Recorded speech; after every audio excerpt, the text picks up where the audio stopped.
Sir ഇനി ഏതൊക്കെ chapter പഠിച്ചാൽ എനിക്ക് നീറ്റ് കിട്ടും? ജീവിതത്തില് എന്ത് കാര്യത്തിൽ നമുക്ക് മുമ്പോട്ടേക്ക് പോകണമെങ്കിലും ആദ്യം ബേസിക് ആയിട്ട് വേണ്ട സാധനം ധൈര്യം എന്ന് പറയുന്നൊരു കാര്യം. ധൈര്യം ഇല്ലെങ്കിൽ മനുഷ്യന്മാരെ കാശിന് കൊള്ളൂല. എനിക്കൊന്ന് മൈൻഡ് സെറ്റിനെ പറ്റിയിട്ടൊക്കെ സംസാരിക്കുമ്പോൾ അനൂപ് സാർ ഭയങ്കര അടിപൊളിയായിട്ട് സംസാരിക്കാറുള്ള ആളാണ്. ഞാൻ ചോദിക്കാം, ഈ ഒരു സിറ്റുവേഷനിൽ അനൂപ് സാർ എങ്ങനെയാണ് നമ്മൾ ഇതിനെ നോക്കി കാണേണ്ടത് എന്നുള്ളത്, അതായത് ഇനിയുള്ളൊരു പ്രിപ്പറേഷൻ എന്നുള്ള രൂപത്തിലും മേ ബി അടുത്ത വർഷത്തേക്ക് തന്നെ ഇപ്പൊ നമ്മൾ കുറച്ച് സമയം ലഞ്ച് ബ്രേക്കിന്റെ സമയത്ത് കുറച്ച് കുട്ടികളോട്, ഞാനൊരു 5-6 കുട്ടികളോടെങ്കിലും പേഴ്സണലി സംസാരിച്ചിട്ടുണ്ടായിരുന്നു, ഒരു കുറച്ചു പേരൊക്കെ ഇനി പ്രിപ്പയർ ചെയ്യണോ വേണ്ടോ എന്നൊക്കെ ആലോചിക്കാം. പക്ഷെ ആലോചിക്കുന്ന സമയത്ത് പേടിയാണ്. കാരണം വെച്ചാല് എന്താ ചെയ്യുക എന്നുള്ള രൂപത്തിലേക്കുള്ള ഒരു തോട്ടൊക്കെ ഉണ്ട്. എങ്ങനെയുള്ള മൈൻഡ് സെറ്റ് ഉണ്ടാവുന്നത്? ഇപ്പൊ ഒരു അഷ്റഫ് സാർ കറക്റ്റ് ആയിട്ട് പറഞ്ഞാൽ ഒരു ട്രോമ എന്നുള്ള രൂപത്തിൽ തന്നെ വരാവുന്ന രൂപത്തിൽ രണ്ടാമത് വീണ്ടും ഒരു പരീക്ഷ എഴുതാന്ന് പറഞ്ഞ ഒരു സംഭവം വന്നിട്ടുണ്ട്. ഇനി എങ്ങനെ മുന്നോട്ട് പോകണം എന്നുള്ള മൈൻഡ് സെറ്റ് വൈസ് എങ്ങനെ പോകണം? അല്ല, ജീവിതത്തില് എന്ത് കാര്യത്തിൽ നമുക്ക് മുമ്പോട്ടേക്ക് പോകണമെങ്കിലും ആദ്യം ബേസിക് ആയിട്ട് വേണ്ട സാധനം ധൈര്യം എന്ന് പറയുന്നൊരു കാര്യം. ധൈര്യം ഇല്ലെങ്കിൽ മനുഷ്യന്മാരെ കാശിന് കൊള്ളൂല.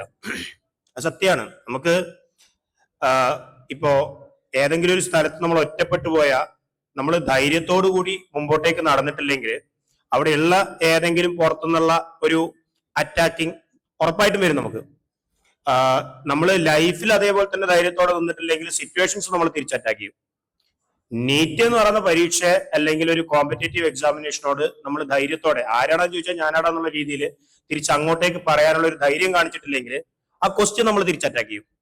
ഇപ്പോ ഫിസിക്സിനെ കുട്ടികൾ എന്തുകൊണ്ടാണ് പേടിക്കുന്നത്? ഫിസിക്സിനെ കുട്ടികൾ പേടിക്കുന്നതിന്റെ പ്രധാന റീസൺ ആ സബ്ജക്റ്റിലെ ക്വസ്റ്റ്യൻ നമ്മൾ കാണുമ്പോൾ ഇനീഷ്യലി ഈ സൊസൈറ്റിയിൽ, ഒരുപക്ഷെ ഈ കോമ്പറ്റേറ്റീവ് എക്സാമിനേഷൻ പഠിക്കുന്ന ഒരു സൊസൈറ്റിയിൽ രൂപപ്പെടുത്തി വെച്ചിട്ടുള്ള ഒരു കാര്യം എന്ന് പറയുന്നത് ഫിസിക്സ് എന്ന് പറയുന്ന ഒരു സബ്ജക്ട് അല്ലെങ്കിൽ കുറെ കൂടി മാത്തമാറ്റിക്കൽ ഓറിയന്റഡ് ആയ സബ്ജക്ട് എപ്പോഴും ഭയങ്കര ടഫാണ്.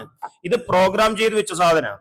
അപ്പൊ സ്വാഭാവികമായിട്ട് ഒരു കുട്ടി ഈവൻ ക്വസ്റ്റ്യൻ കണ്ടിട്ടില്ലെങ്കിൽ പോലും ഇതൊരു ഭീകര സംഭവമാണെന്നുള്ള രീതിയിലാണ് ആദ്യം നോക്കിക്കാണുക. അതുകൊണ്ടാണ് വെറുതെ ഇവിടെ ഇപ്പൊ എന്നെ കേട്ടുകൊണ്ടിരിക്കുന്ന എല്ലാ ആൾക്കാർക്കും അറിയാം, physics, chemistry, biology NEET examination വരുമ്പോൾ ഏറ്റവും അവസാനം അറ്റൻഡ് ചെയ്യാൻ ഫിസിക്സാണ്. ശരിയല്ലേ? ബയോളജിയിൽ തുടങ്ങും, ഫിസിക്സിൽ അവസാനിക്കും. എത്ര ആൾക്കാർ ഫിസിക്സ് തുടങ്ങുന്നുണ്ട്? തുടങ്ങിയിട്ടുണ്ടല്ലേ? റയറാണ്, അങ്ങനെയല്ല, കാണാറുണ്ട് കുട്ടികൾ, പക്ഷെ ഭയങ്കര റയർ ആയിട്ടുള്ള ഒരു ഓപ്പർച്യൂണിറ്റി ആയിട്ട് ഭയങ്കര കുറവല്ലേ? അതുകൊണ്ട് ആ റിസൾട്ട് ഉണ്ടല്ലോ, അത്യാവശ്യം വിരലിലെണ്ണാവുന്ന റിസൾട്ട് ഉണ്ടല്ലോ. അപ്പോ അങ്ങനൊരു സംഭവം വരുന്ന ആൾക്കാർ വളരെ കുറവാണ്. അപ്പൊ സത്യത്തിൽ ധൈര്യമാണ് ഏറ്റവും പ്രധാനം വേണ്ടത് എന്നാണ് എന്റെ പേഴ്സണൽ അഭിപ്രായം. നല്ല ധൈര്യം ഉണ്ടാവണം. ഇപ്പൊ അടുത്ത വർഷം റിപ്പീറ്റ് ചെയ്യാൻ പോകുമ്പോൾ നമ്മുടെ മുമ്പിൽ എന്താണ്, ഏത് രീതിയിലാണ് ക്വസ്റ്റ്യൻ വരിക എന്നൊന്നും നമുക്ക് പറയാൻ പറ്റില്ല. പിന്നെ ഈ പുറത്തുനിന്ന് കാണുന്ന കുറെ സംഭവങ്ങളുണ്ട്. നമ്മൾ പലപ്പോഴും ഈ കമന്റ് ബോക്സ് നോക്കിയിട്ടാണ് തീരുമാനങ്ങൾ എടുക്കുക. പക്ഷെ ഫണ്ടമെന്റലി മനസ്സിലാക്കേണ്ടത്, കമന്റ് ബോക്സിൽ എഴുതുന്ന ആൾക്കാര് മിഡിൽ ക്ലാസിന്റെയും താഴെ നിൽക്കുന്ന, ഞാൻ പറയുന്നത് വിദ്യാഭ്യാസപരമായിട്ട് മിഡിൽ ക്ലാസ് ആണ് ഞാൻ പറയുന്നത്, സാമ്പത്തികമായിട്ടല്ല. വിദ്യാഭ്യാസപരം, കൾച്ചറൽ കാര്യങ്ങൾ, പ്രത്യേകിച്ച് പണിയില്ലാത്തവനാണല്ലോ കമന്റ് ഇടുക. സ്വാഭാവികല്ലേ? അതിപ്പോ നമ്മൾ എന്തിന്റെ പേരിൽ ഇനിയിപ്പോ പ്രശ്നം വന്നു എന്ന് പറഞ്ഞാലും ഞാൻ ഏറ്റെടുക്കാൻ റെഡിയാണ്. പ്രത്യേകിച്ച് പണിയില്ലാത്ത ആൾക്കാരാണ് കമന്റ് ഇടുക. ഈ കമന്റ് ഇടുന്ന ആൾക്കാരുടെ കമന്റുകളെ നോക്കിയിട്ട് തീരുമാനങ്ങൾ എടുക്കുന്ന അവസ്ഥകളാണ് ഇപ്പൊ കുറച്ചു കാലങ്ങളായിട്ട് നമ്മുടെ നാട്ടിലുള്ളത്. ഓഫ് കോഴ്സ് അത് അങ്ങനെയാണ്. നീറ്റ് സ്കാം ആണ്, നീറ്റ് ഫുൾ സ്കാം ആണ്, നീറ്റ് ഫുൾ കോപ്പി അടിയാണ്. കോപ്പി അടിച്ച വർഷവും 1ാം റാങ്കും 2ാം റാങ്കും 3ാം റാങ്കും വാങ്ങുന്ന കുട്ടികളുണ്ട്. കോപ്പി അടിച്ചവന്മാരുണ്ടാവും. അതിപ്പോ റിസർവേഷൻ കാറ്റഗറി എന്നൊക്കെ പറയുന്നത് പോലെ തന്നെ ഞാൻ കുട്ടികളോട് പറയാറുണ്ട്, ഇനി നമ്മൾ റിസർവേഷൻ എന്ന് പറയുന്നത് പോലെ തന്നെ ഒരു 10% കോപ്പി അടി ടീംസിനും കൂടി അങ്ങ് കൊടുക്കുക. 25,000 സീറ്റാണ് നീറ്റിനുള്ളത്. അപ്പോ ഒരു 2,000 ആള് കോപ്പി അടിച്ചിട്ട് MBBS ആകുന്നു. പോട്ടെ, നമുക്ക് 23,000 സീറ്റ്, നമുക്കൊരു സീറ്റ് വരെ 25,000 സീറ്റ് ഒരാൾക്ക് വേണ്ടല്ലോ. അപ്പൊ അതിന് ആ ഒരു ആറ്റിറ്റ്യൂഡിൽ മുമ്പോട്ടേക്ക് നീങ്ങുക എന്നുള്ളതാണ് ഏറ്റവും ആദ്യം വേണ്ടത്. വളരെ ധൈര്യപൂർവ്വം മുമ്പോട്ടേക്ക് നീങ്ങുക. പിന്നെ ഇതിനോട് കൂട്ടിച്ചേർക്കാവുന്ന ഒരു കാര്യം കൂടി പറയാം. നമുക്ക് ധൈര്യം കൂടുതലാവാൻ വേണമെങ്കിൽ ബാക്കപ്പ് ഓപ്ഷൻസ് നല്ലോണം നോക്കുന്നത് വളരെ നല്ലതാണ്. ഈ കുട്ടീന്റെ മനസ്സിൽ എപ്പോഴും MBBS എന്ന് പറയുന്ന ഒരു സിംഗിൾ ഡിഗ്രി മാത്രമേ ഉള്ളത്. പക്ഷെ MBBS മാത്രമല്ല, MBBSന്റെ താഴെ BDS ഉണ്ട്, BAMS ഉണ്ട്, BHM, അങ്ങനെയുള്ള കോഴ്സുകൾ നന്നായിട്ടുണ്ട്. ഇതില് യാതൊരു സ്കോപ്പും ഇല്ല തുടങ്ങിയ കാര്യങ്ങളൊക്കെ പറയുന്നുണ്ട്. പക്ഷെ അതിൽ വിജയിക്കുന്ന ആൾക്കാരുണ്ട്. നമ്മൾ നിൽക്കുന്ന ഒരു ഫീൽഡിനെ തെറ്റാണ്, മോശമാണ് എന്ന് പറയുന്ന കുറെ ആൾക്കാരുണ്ടാവും. ഇപ്പോ ഞാൻ പറയാണ്, അല്ലെങ്കിൽ ഒരു ഗവൺമെന്റ് അധ്യാപകൻ പറയാണ്, ഈ പണി ഭയങ്കര ബുദ്ധിമുട്ടുള്ള പരിപാടിയാണ്, കുറെ കഷ്ടപ്പാടാ, കുട്ടികളെയൊക്കെ പഠിപ്പിക്കണം, നിങ്ങൾ ആരും ഈ ഫീൽഡിലേക്ക് വരണ്ടെന്ന് പറഞ്ഞാൽ പിന്നെ മാഷന്മാരുണ്ടാവും നാട്ടില്. ഡോക്ടേഴ്സ് പറയാണ്, ഈ MBBS എടുക്കുന്ന ഡോക്ടർ 4ാമത്തെ വർഷത്തിലെ കുട്ടി പറയാണ് ഒരു പണിയില്ല നാട്ടില്, ഡോക്ടർമാരെല്ലാം വെറുതെ ഇരിക്കുന്ന. നമ്മൾ എത്ര ആൾക്കാരെ കോഴിക്കോട് മെഡിക്കൽ കോളേജിൽ പഠിച്ച എത്ര ആൾക്കാരെ നമ്മൾ വെറുതെ ഇരിക്കുന്ന നാട്ടില്. ഞാൻ ഇതുവരെ ജീവിതത്തിൽ കണ്ടിട്ടില്ല കോഴിക്കോട് മെഡിക്കൽ കോളേജിൽ പഠിച്ചിട്ട് ഫ്രീ ആയിട്ട് വീട്ടിൽ ചൊറിയും കുത്തിയിരിക്കുന്ന ആൾക്കാരെ എന്റെ ലൈഫ് കണ്ടിട്ടില്ല. അപ്പൊ നല്ല രീതിയിൽ അക്കാഡമിക്സ് കൊണ്ടുപോയി കഴിഞ്ഞാൽ എല്ലാവർക്കും രക്ഷയുണ്ട് എന്നുള്ള കാര്യം വേറൊരു കാര്യമാണ്. അതുകൊണ്ട് MBBS, BDS, BAMS പോലുള്ള ഒരു കൂട്ടം കോഴ്സുകൾ നമുക്കുണ്ട്. CUET എന്ന് പറയുന്ന ഓപ്ഷൻ ഉണ്ട്. ഐഷ് എന്ന് പറയുന്ന എൻട്രൻസ് എക്സാമിനേഷൻ. സത്യത്തിൽ ഡോപ്പ പബ്ലിഷ് ചെയ്യാത്തതുകൊണ്ടാണ്. അക്കാര്യത്തിൽ ഡോപ്പയോട് എനിക്ക് ദേഷ്യമുണ്ട്.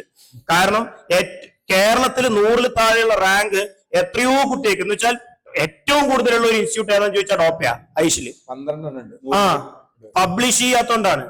പിന്നെ ഐഷ് ഉണ്ട്, എയിംസ് നഴ്സിംഗ് ഉണ്ട്, നിംഹാൻസ് ഉണ്ട്. എൻട്രൻസ് എക്സാമിനേഷന്റെ എണ്ണം നോക്കി കഴിഞ്ഞാൽ ഇഷ്ടംപോലെ ഉണ്ട്. ഇതിൽ ഏതെങ്കിലും ഒന്ന് പാസ്സായാൽ തന്നെ ലൈഫ് സെറ്റാണ്. അപ്പൊ ധൈര്യം നമുക്ക് കിട്ടണമെങ്കിൽ കുറെ പ്ലാൻ ബികൾ ഉണ്ടാവുക. പ്ലാൻ എ ആയിട്ട് MBBS വെക്കുക. ഇതിനായിട്ട് സ്പെഷ്യൽ പ്രിപ്പറേഷൻ ഒന്നും വേണ്ട. എക്സാം ഒന്ന് അപ്ലൈ ചെയ്താൽ മാത്രം മതി. അപ്ലൈ ചെയ്തിട്ടാ മതി, സുഖമായിട്ട് കിട്ടിപ്പോകും. ധൈര്യമായിട്ട് മുന്നോട്ട് പോകാനാണ് അത്രേ ഉള്ളൂ. സാധനം ഉണ്ടാവുക. തീർച്ചയായിട്ടും എനിക്ക് തോന്നുന്നു ഒരുപാട് ആൾക്കാർക്കും വേണ്ട ഒരു സാധനം തന്നെയാണ്. ഒരു പോയിന്റിൽ നമ്മൾ കൺഫ്യൂസ്ഡ് ആയിട്ട് നിൽക്കുമ്പോൾ തൊട്ടടുത്ത സ്റ്റെപ്പ് വളരെ ധൈര്യമായിട്ട് വെക്കുക എന്നുള്ളതാണ്. എങ്ങനെയാണ് എളുപ്പത്തിലാക്കുക? ഇതിപ്പോ കുറച്ചു നേരം മുന്നേ ഈ ഒരു സംശയത്തിന്റെ ഇടയിൽ തന്നെ കുട്ടികളോട് പേരൻസിനോട് സംസാരിക്കുന്ന സമയത്ത് പറയുന്നത് ബയോളജി ഫുള്ള് കിട്ടും സാറേ, കെമിസ്ട്രി കുഴപ്പമില്ല, പക്ഷെ ഫിസിക്സിൽ സ്ട്രോങ് ആക്കാൻ എന്താ ചെയ്യേണ്ടതെന്ന് ഒരു പേരന്റ് ഈ കൂട്ടത്തിൽ ചോദിച്ചിട്ടുണ്ടായിരുന്നു.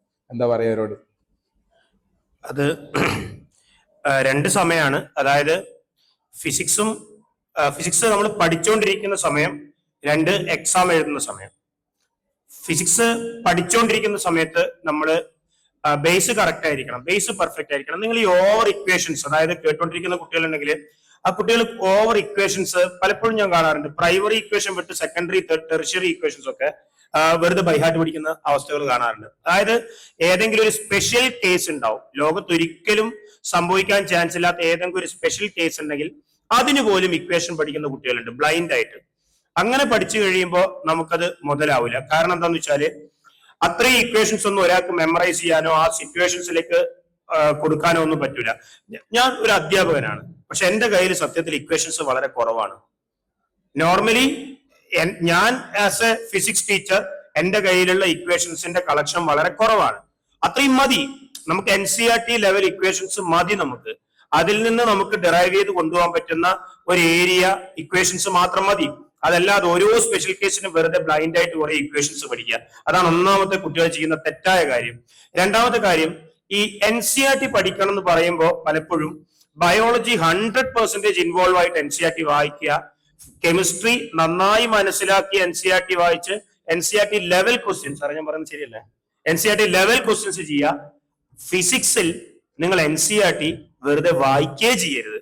സത്യത്തില് വായിച്ചിട്ടില്ലേ പോലും കുഴപ്പമില്ല, പക്ഷെ എങ്ങനെയാണ് വായിക്കേണ്ടത്? അതിലൊരു സമ്മറി ഉണ്ട്, പോയിന്റ്സ് ടു പോണ്ടർ ഉണ്ട് NCERT. അപ്പൊ ആ 2 ഭാഗങ്ങൾ വൃത്തിയിൽ അറിയണം. NCERT മൊത്തം ഓവറോൾ അതിൻ്റെ ഉള്ളിൽ എന്താണ് കണ്ടന്റ് എന്നുള്ളത് അറിയണം. ടോപ്പിക് വൈസ് കോൺസെപ്റ്റുകൾ അറിയണം. ഇപ്പൊ topic 1, topic 2, topic 3, topic 4 NCERT ഉണ്ടെങ്കിൽ ആ NCERT കോൺസെപ്റ്റുകൾ ക്ലിയർ ആയിട്ട് അറിയണം.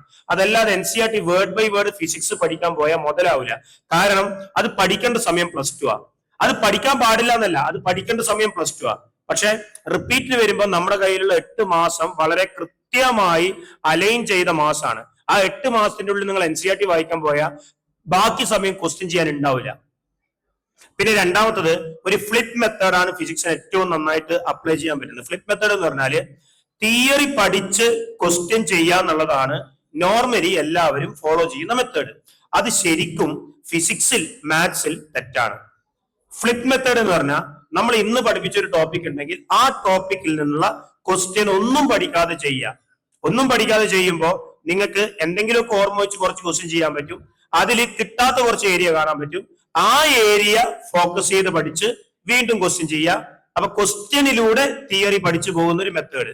ആ മെത്തേഡ് നിങ്ങൾ ഫോളോ ചെയ്യുകയാണെങ്കിൽ ഫിസിക്സ് ക്രാക്ക് ചെയ്യാൻ പറ്റും. ഇതാണ് ഒന്നാമത്തെ കാര്യം. രണ്ടാമത്തെ കാര്യം, എക്സാം ദിവസം എങ്ങനെ ഫിസിക്സ് റെഡിയാക്കാം. നമ്മൾ അങ്ങനെ എക്സാം എത്തിയല്ലോ, ഈ എക്സാം ദിവസം ഫിസിക്സ് റെഡിയാക്കണമല്ലോ. ഫിസിക്സ് എക്സാം ദിവസം റെഡിയാക്കാനുള്ള വഴി എന്താന്ന് വെച്ചാൽ വേറൊന്നുമല്ല, നമ്മൾ പലപ്പോഴും അത് കെമിസ്ട്രിക്കാരും ബയോളജിക്കാരും കനിഞ്ഞാൽ മാത്രമേ ഫിസിക്സുകാർക്ക് നല്ലോണം എഴുതാൻ പറ്റുള്ളൂ. കാരണം ബയോളജി നല്ല വൃത്തിയുള്ള ക്വസ്റ്റ്യൻസ് ഒക്കെയാണ് വന്നതെങ്കിൽ ഇരുന്ന് വായിക്കേണ്ടി വരും. 90 മിനിറ്റില് 90 ക്വസ്റ്റ്യൻസ് ചിലപ്പോൾ 80 മിനിറ്റ് 85 മിനിറ്റ് എഴുതിപ്പോയാൽ ഫിസിക്സിന് സമയം കിട്ടാത്ത അവസ്ഥ വരും. അപ്പോ മൂന്ന് സബ്ജക്റ്റിനെയും കൂടി ഒന്നിച്ച് നോക്കിയിട്ട് ഒരു സ്ട്രാറ്റജി ബിൽഡ് ചെയ്യുക. ആ സ്ട്രാറ്റജി എന്താണെന്ന് ഞാനിപ്പോ പറയുന്നില്ല, കാരണം എക്സാം ദിവസം എങ്ങനെ റെഡിയാക്കണം എന്നൊക്കെയുള്ള കാര്യങ്ങൾ ഇപ്പൊ ഡോപ്പയിലൊക്കെ ആണെങ്കിൽ രാവിലെ എല്ലാ ദിവസവും 15 മിനിറ്റ് ആഷിഖ് സാറ് എല്ലാ ദിവസവും അതിന്റെ സ്ട്രാറ്റജി ബിൽഡ് ചെയ്യുന്ന പരിപാടിയാണ്. അപ്പൊ ആ പരിപാടി സാറ് കൃത്യമായിട്ട് ചെയ്യുന്നുണ്ട്. അതുകൊണ്ട് ഞാനത് ഇപ്പൊ ഈ ഒരു വേദിയിൽ പറയേണ്ട കാര്യം വരുന്നില്ല, അപ്പൊ സമയത്തിന്റെ ഒരു കുറവുണ്ട്. അപ്പൊ അതുകൊണ്ട് അത് ഞാൻ പറയുന്നില്ല. എക്സാം ദിവസം നമ്മൾ വേറെ തന്നെ ഒരു സ്ട്രാറ്റജി കൊണ്ടുപോകണം. എക്സാം പഠിക്കുന്നത് വരെ ഫിസിക്സ് പഠിക്കാൻ ഈ ഒരു സ്ട്രാറ്റജിയിൽ പോയാലാണ് ഏറ്റവും നല്ലത്. ആ ഫ്ലിപ്പ് മെത്തേഡ് എന്ന് സാറ് പറഞ്ഞ സാധനം തന്നെ പറയാണ്, തിയറി ക്വസ്റ്റ്യൻ ചെയ്തിട്ട് തന്നെ പഠിക്കണം എന്നുള്ളതാണ്. നമ്മൾ രാവിലത്തെ ക്വസ്റ്റ്യൻ ഡിസ്കസ് ചെയ്തപ്പോൾ പറയണ്ടായിരുന്നു, ഒരു ചാപ്റ്റർ തന്നെ ഏകദേശം ഒരു 300-350 ക്വസ്റ്റ്യൻസ് ചെയ്തു പോവാന്നുള്ളത് ഭയങ്കര ഇമ്പോർട്ടന്റ് ആണ്. 2027 കുട്ടികളോട് എന്ത് പറയും? ഒരുപാട് കാര്യം പറയാനുണ്ട്. അതിൽ ഏറ്റവും പ്രധാന കാര്യം, അതായത് ഏത് സ്റ്റുഡന്റ് ആണെങ്കിലും ഇപ്പൊ നമുക്ക് പല കുട്ടികളും ഈ പറഞ്ഞ യൂട്യൂബ്, ഞാൻ സോഷ്യൽ മീഡിയന്റെ കാര്യം വെച്ചിട്ട് പറയാം. ഈ സോഷ്യൽ മീഡിയയിലൊക്കെ ഒരു 1 മിനിറ്റ് വീഡിയോ ഒക്കെ വരും. നീറ്റിൽ നിങ്ങൾ നിർബന്ധമായി പഠിക്കേണ്ട ചാപ്റ്റേഴ്സ്: റേപ്റ്റിക്സ്, പിന്നെ റൊട്ടേഷണൽ മോഷൻ, അതുപോലെ ലോസ് ഓഫ് മോഷൻ, ഇലക്ട്രോസ്റ്റാറ്റിക്സ്, അങ്ങനെ ഒരു 5 ചാപ്റ്റർ പറയും. കുട്ടികൾ ഇതേ സാധനം തന്നെ കുട്ടികൾ അവസാനം എക്സാം എടുക്കുന്ന സമയത്ത് കുട്ടികൾ ചോദിക്കാറുണ്ട്, സാർ ഇനി ഏതൊക്കെ ചാപ്റ്റർ പഠിച്ചാൽ എനിക്ക് നീറ്റ് കിട്ടും? സത്യത്തിൽ ആ ചോദ്യത്തിന്റെ ഉത്തരം ഏറ്റവും വിഷമത്തില് മനസ്സിന്റെ ഉള്ളില്, മക്കളെ ഇനി കുറച്ച് ചാപ്റ്റേഴ്സ് നോക്കിയിട്ട് സാധനം കിട്ടൂലെന്നേ പറയാനുള്ളൂ. കാരണം കഴിഞ്ഞ വർഷം നോക്കുകയാണെങ്കിൽ, ഒരു തവണ 2024 നോക്കുകയാണെങ്കിൽ ഏറ്റവും കുഞ്ഞു ചാപ്റ്ററാണ് മാഗ്നറ്റിസം ആൻഡ് മാറ്റർ. ഒരു ചെറിയ ചാപ്റ്റർ ആണ്, എന്ന് വെച്ചാൽ ഒരു 2-3 മണിക്കൂർ കൊണ്ട് തിയറി തീരുന്ന ഒരു ചാപ്റ്റർ ആണ്. ഈ ചാപ്റ്ററിൽ നിന്ന് 4 ക്വസ്റ്റ്യൻ വന്നിട്ടുണ്ട്. എന്ന് വെച്ചാൽ 16 മാർക്കിന്റെ ക്വസ്റ്റ്യനാണ് വന്നത്. ഈ വർഷം നീറ്റ് എക്സാമിനേഷന്റെ ഒന്നാമത്തെ നീറ്റ് എക്സാമിനേഷന് റേപ്റ്റിക്സ് എന്ന് പറയുന്ന 20 മണിക്കൂർ കൊണ്ട് നമ്മൾ എടുത്താൽ തീരാത്ത ചാപ്റ്ററിൽ ഒരു ക്വസ്റ്റ്യൻ ആണ് വന്നത്. അപ്പോ എല്ലാ ചാപ്റ്ററും ഈക്വലി ഇമ്പോർട്ടന്റ് ആണ്.